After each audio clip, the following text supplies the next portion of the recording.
Sir Concept.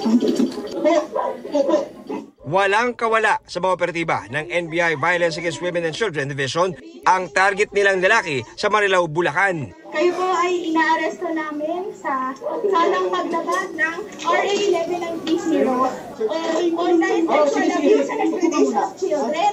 Naaktuhan siya ng mga dayuhang undercover na nag-aalok ng live show ng mga bata. Nasagip ang babaeng pamangkin ng suspect at 4 pang bata na edad 7 hanggang 12. Para raw mahikayat ang mga bata sa online kalaswaan, binibigyan sila ng pagkain at pera hanggang 20 pesos. Ginagamit niya po yung mga bata para kumita siya sa pamamagitan ng pagla-live show or pinapahubad niya yung mga bata. Sumasailalim sa psychological counseling ang mga bata. Ikinasa ang operasyon nang makuha na ng madalaswang video ng mga bata galing sa Pilipinas ang isang US citizen na nahuli sa Amerika. Nakita rin sa cellphone ng suspect ang mala-sex tourism na alok niya sa mga parokyano. Iniimbitahan niya pa yung foreigner na pumunta sa Pilipinas para physically ma-abuse yung bata.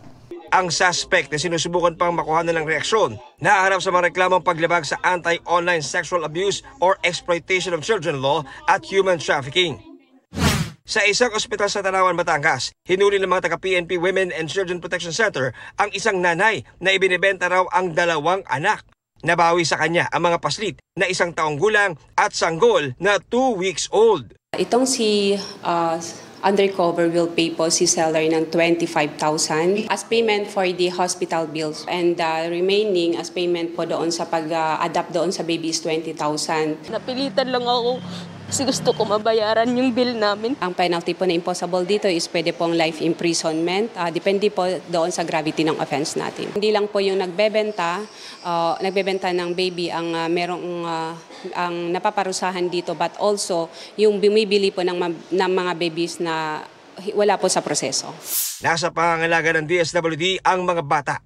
Ang nanay, sinampahan ng paglabag sa Trafficking in Persons Act at iba pang reklamo. John Consulta, nagbabalita para sa GMA Integrated News.